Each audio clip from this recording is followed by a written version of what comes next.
My question is to Tony, and the question is that I am Muslim by faith, and I have read the Quran, and I have the knowledge about some scholars. They say that I am get satisfied about the thing that God has created the creature with soil, with fire, as well as from man to man. Man gave birth, Adam gave birth to Hawa, and also man and woman relation got this thing. So I'm not satisfied when you say that Jesus is the Son of God.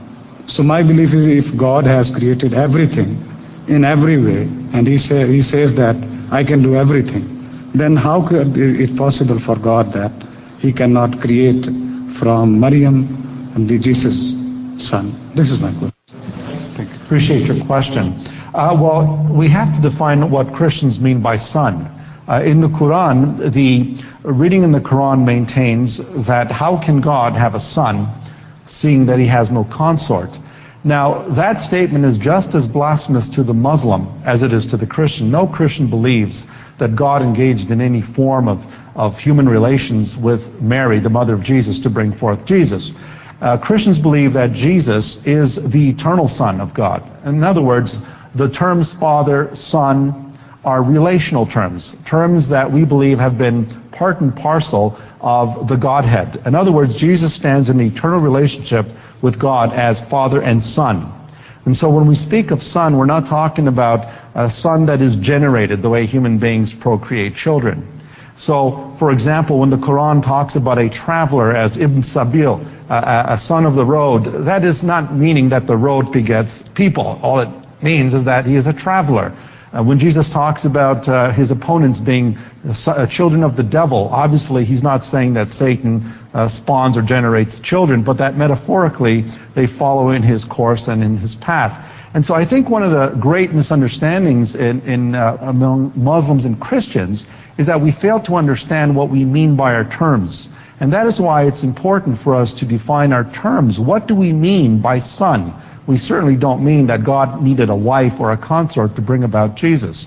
Christians also refer to Jesus not only as Son of God, which I mentioned yesterday at Waterloo was part of the consciousness of the historical Jesus, that he was the beloved Son, but also he's known as the Word of God. Muslims speak of the Kalimatullah, the Word of God.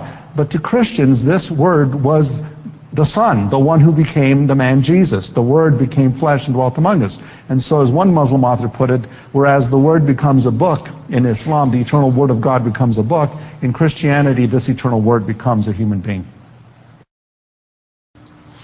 Yeah, I think Tony's answer highlights the fact that sometimes people misunderstand the importance of the virgin birth of Jesus. That by itself does not prove that Jesus was the divine Son of God, because if he were the divine Son of God, he would have been such from all eternity.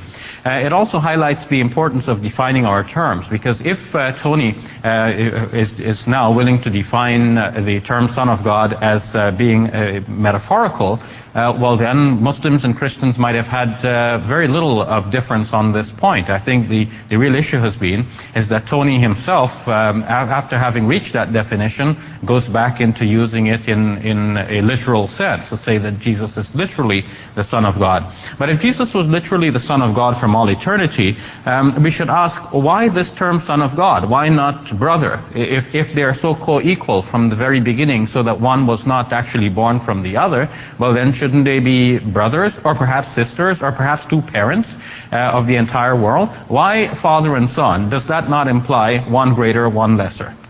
وقالوا اتخذ الله ولدا سبحانه بل له ما في السماوات والأرض كل له قانتون